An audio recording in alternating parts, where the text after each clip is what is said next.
സദ്യവട്ടങ്ങളിൽ ഇലയിട്ട് കഴിഞ്ഞാൽ ആദ്യം വിളമ്പുന്നത് അച്ചാറുകളാണ്. ഇഞ്ചിയായിരിക്കും പ്രധാനി. അത് കഴിഞ്ഞ് നാരങ്ങയും മാങ്ങയും. അപ്പോൾ ഇഞ്ചിയും നാരങ്ങയൊന്നും റെഡി ആയിട്ടില്ല. ഇന്ന് നമുക്കൊരു ഇൻസ്റ്റൻറ്റ് മാങ്ങ അച്ചാർ നോക്കാം. പായസത്തിൻ്റെ മധുരവും സാമ്പാറിൻ്റെ കട്ടിയുമൊക്കെ ഒന്ന് ബാലൻസ് ആക്കാൻ നമ്മുടെ ഈ അച്ചാറിൻ്റെ ആ ചെറിയ പുളിയും എരിവും ഒക്കെ സഹായിക്കും.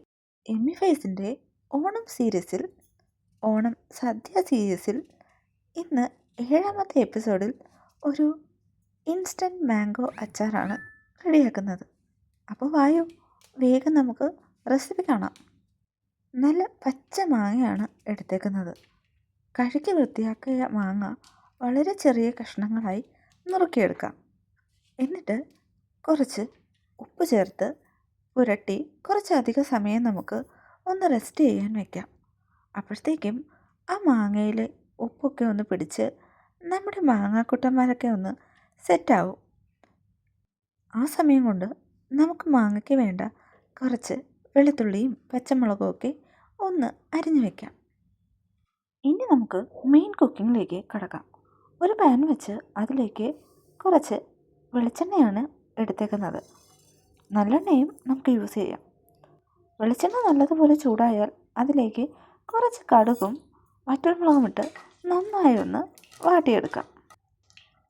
കടുകൊക്കെ ഒന്ന് പൊട്ടി വരുമ്പോഴേക്കും അതിലേക്ക് ഒരു പിടി വെളുത്തുള്ളിയും പച്ചമുളകും കറിവേപ്പിലയും ഇട്ട് നല്ലതുപോലെ ബ്രൗൺ നിറമാകുന്നതുവരെ ഒന്ന് വാട്ടിയെടുക്കാം. നമ്മുടെ വെളുത്തുള്ളിയും പച്ചമുളകും കറിവേപ്പിലയൊക്കെ ആ എണ്ണയിൽ കിടന്ന് നല്ലതുപോലെ ഒന്ന് മൂത്ത് വന്നതിന് ശേഷം നമുക്ക് ഒരു 2-3 ടേബിൾ സ്പൂൺ മുളക് പൊടി ഇതിലേക്ക് ചേർക്കാം. എന്നിട്ട് മുളക് പൊടിയുടെ പച്ചമണം നല്ലതുപോലെ മാറുന്നത് വരെ ഒന്ന് വഴറ്റി എടുക്കാം. നമ്മുടെ വെളുത്തുള്ളിയും പച്ചമുളകും പിന്നെ കറിവേപ്പിലയൊക്കെ ഒന്ന് നല്ലതുപോലെ മൂത്ത് വരാൻ കുറച്ച് സമയമെടുക്കും. കുറച്ച് സമയമെടുത്ത് ഒന്ന് വാട്ടിയെടുക്കണം. കരിഞ്ഞു പോകാതെ വാട്ടിയെടുക്കണം. എന്നിട്ട് വേണം മുളക് പൊടി ചേർക്കാൻ. മുളക് പൊടി ചേർക്കുമ്പോൾ തീ നല്ലതുപോലെ കുറച്ച് വയ്ക്കുക. ഇല്ലെങ്കിൽ ഒന്ന് അടച്ചിട്ടാലും മതിയാകും. ഇല്ലെങ്കിൽ നമ്മളിട്ട പൊടി മുഴുവൻ കരിഞ്ഞു പോകും. മുളക് പൊടിയും നല്ലതുപോലെ മൂത്ത ശേഷം ഒരു 1/2 ഗ്ലാസ് നല്ല ചൂടുവെള്ളം നമുക്കിതിലേക്ക് ഒഴിച്ചു കൊടുക്കാം. കൂടെ ഒരു 1/4 ഗ്ലാസ് വിനെഗറിയും ഞാൻ ചേർക്കുന്നുണ്ട്. അത് ഞാൻ വിട്ടുപോയി. ഇനി നമ്മുടെ മസാല ഒന്ന് നല്ലതുപോലെ ഒന്ന് തിളച്ച് ഒന്നുകൂടി ഒന്ന് കുറുകി വരട്ടെ.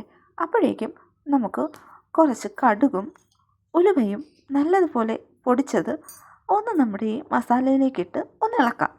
കൂടെ ഒരല്പം കായത്തിൻ്റെ പൊടിയും ചേർക്കുന്നുണ്ട്. നമ്മുടെ മസാലയെല്ലാം നല്ലതുപോലെ ഒന്ന് ഇളക്കി യോജിപ്പിച്ച് ഒന്നും കൂടി ഒന്ന് ചൂടാക്കിയെടുക്കാം. എന്നിട്ട് നമുക്ക് സ്റ്റവ് ഓഫാക്കാം. ഉപ്പ് പുരട്ടി വെച്ചിരിക്കുന്ന നമ്മുടെ മാങ്ങ ഇനി നമ്മുടെ ഈ മിക്സിലേക്കിട്ട് നല്ലതുപോലെ ഒന്ന് ഇളക്കി യോജിപ്പിച്ച് അതിൻ്റെ ഉപ്പും എരിവും ഒക്കെ പാകത്തിനുണ്ടോ എന്ന് നമുക്കൊന്ന് നോക്കാം. നമ്മുടെ ഇൻസ്റ്റൻറ്റ് മാംഗോ പിക്കിൾ റെഡി ആയിട്ടുണ്ട്. സദ്യക്ക് ഇനി എടുത്തങ്ങ് വിളമ്പിയാൽ മതി. തൊടുകറികളിൽ ഒഴിച്ചുകൂടാൻ പറ്റാത്തതാണ് നമ്മുടെ മാങ്ങാച്ചാറ്. സദ്യക്ക് ഇലയിട്ട് വിളമ്പുന്ന ആദ്യത്തെ കറികളിലൊന്നാണ് മാങ്ങാച്ചാറ്. അപ്പോൾ എല്ലാവരും എൻ്റെ ഈ ഈസി ആയിട്ടുള്ള ഇൻസ്റ്റൻ്റ് ആയിട്ടുള്ള മാങ്ങ അച്ചാർ ഒന്ന് ട്രൈ ആക്കി നോക്കണം. ഇഷ്ടപ്പെട്ടാൽ എല്ലാവരും ലൈക്ക് ചെയ്ത് കമൻറ്റ് ചെയ്ത് എൻ്റെ ചാനലൊന്ന് സബ്സ്ക്രൈബ് ആക്കണം. നമ്മുടെ മാങ്ങാച്ചാറ് നല്ലതുപോലെ വൃത്തിയാക്കിയ ഒരു ഗ്ലാസ് ബൗളിലോ ടിന്നിലോ ഇട്ട് അടച്ച് സൂക്ഷിച്ച് ഫ്രിഡ്ജിലോ അല്ലെങ്കിൽ പുറത്തോ വെച്ച് നമുക്ക് കുറച്ചധികം ദിവസം യൂസ് ആക്കാം. അപ്പോൾ എല്ലാവർക്കും എൻ്റെ മാങ്ങ അച്ചാർ ഇഷ്ടപ്പെട്ടു എന്ന് വിചാരിക്കുന്നു. അപ്പോൾ നമ്മുടെ ഓണം സ്പെഷ്യൽ സദ്യ സീരീസിൽ അടുത്ത ഏത് റെസിപ്പിയാണ് വേണ്ടത്? എല്ലാവരും ആ റെസിപ്പി ഒന്ന് കമൻ്റ് ആക്കണേ. അപ്പോൾ അടുത്ത റെസിപ്പിയായി വേഗം തന്നെ കാണാം. അതുവരെ എല്ലാവർക്കും ബൈ ബൈ.